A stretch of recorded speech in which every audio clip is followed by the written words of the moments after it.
IPL 2024 स्पर्धा आता अखेरच्या टप्प्यामध्ये आहे।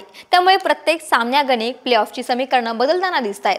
प्लेऑफच्या दृष्टीने असाच एक महत्त्वाचा सामना झाला दिल्ली कॅपिटल्स आणि लखनौ सुपर जायंट संघात। अरुण जेटली स्टेडियमवर झालेल्या सामन्यामध्ये दिल्ली कॅपिटल्सनं 19 धावांनी विजय मिळवला आणि त्यांच्या विजयाचा उत्सव साजरा केला राजस्थान रॉयल्सनं। कारण लखनौ पराभूत होताच राजस्थानच्या प्लेऑफसाठीचा मार्ग मोकळा झाला। राजस्थान कोलकाता नाइट रायडर्स नंतर IPLच्या 17व्या हंगामात प्लेऑफमध्ये पोहोचणारा दुसरा संघ ठरला। याशिवाय या विजयासह दिल्लीनेही आपलं आव्हान कायम राखलं। इतकंच नाही तर दिल्लीचा हा शेवटचा साखळी सामनाही होता। त्यामुळे जरी दिल्लीला प्लेऑफमध्ये स्थान मिळवता आलं नसलं तरी स्पर्धेचा शेवट विजयाने झाल्याचा त्यांना आनंद असेल। याशिवाय कर्णधार ऋषभ पंतचं पुनरागमन, Abhishek Porel, Jake Fraser McGurk, Tristan Stubbs या युवा खेळाडूंची कामगिरी यंदा दिल्लीसाठी सकारात्मक गोष्ट म्हणता येईल। लखनौचे मात्र या पराभवानंतर अडचणी वाढल्या आहेत। त्यांच्यासाठी हे आव्हान कायम असलं तरी ते खूप कठीण आहे। तरी अद्याप त्यांचा एक सामना अजूनही बाकी आहे। सामन्याबद्दल सांगायचं झालं तर टॉस जिंकून लखनौचा कर्णधार KL राहुलनं पहिल्यांदा बॉलिंग करायला पसंती दिली। लखनौकडून अर्शद खाननं पहिल्या ओव्हरमध्येच धोकादायक जॅक फ्रेझर मॅकगर्कला बाद करत लखनौला चांगली सुरुवात करून दिली। पण नंतर अभिषेक पोरेलनं आक्रमण केलं आणि अर्धशतकही झळकावलं। त्याला शाय होपनं दमदार साथही दिली। हे दोघं बाद झाल्यानंतर पंतही छोटेखाने खेळी केली। अखेरीस ट्रिस्टन स्टबनं तुफानी खेळ केला। त्याने आक्रमक फटके खेळत दिल्लीला 200 धावांचा टप्पा पार करून दिला।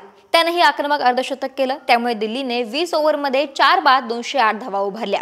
अरुण जेटली स्टेडियमचे मैदान फलंदाजीला पोषक आहे। अशा 208 धावाही पार होण्याची शक्यता होती, परंतु दिल्लीचा अनुभवी गोलंदाज इशांत शर्मानं भेदक मारा केला। त्यानं लखनौच्या वरच्या फळीला मोठे धक्के दिले। त्यानंतरच्या पहिल्या 3 षटकातच KL राहुल, क्विंटन डिकॉक आणि दीपक हुड्डा या प्रमुख फलंदाजांना माघारी धाडलं। त्याचा हा स्पेल या स्पर्धेतील सर्वात मोठा फरक ठरला। त्याच्या या स्पेलचा फायदा दिल्लीला शेवटी झाला। तरी सुरुवातीला विकेट जात असताना निकोलस पुरननं दुसऱ्या बाजूने दिल्लीच्या गोलंदाजांवर वर्चस्व गाजवत 20 चेंडूंमध्ये अर्धशतक केलं, पण त्याचा अडथळा मुकेश कुमारनं दूर केला।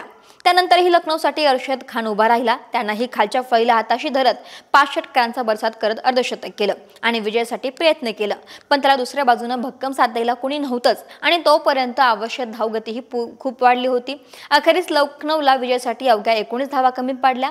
लखनौ 20 ओव्हरमध्ये 9 बाद 189 धावाच करू शकला। आता या सामन्यानंतर 2 संघापुढे प्लेऑफचा क्यू लागलाय, कारण आता उरलेल्या 2 जागांवर कोण हक्क सांगणार हे पाहणं देखील महत्त्वाचं ठरणार आहे। महाराष्ट्रातील सर्व बातम्यांचे विश्वासार्ह व्यासपीठ, सकाळच्या सर्व सोशल मीडिया प्लॅटफॉर्मला लाईक, फॉलो आणि सबस्क्राईब करा। तसंच सर्व नोटिफिकेशनसाठी बेल आयकॉन प्रेस करायला विसरू नका।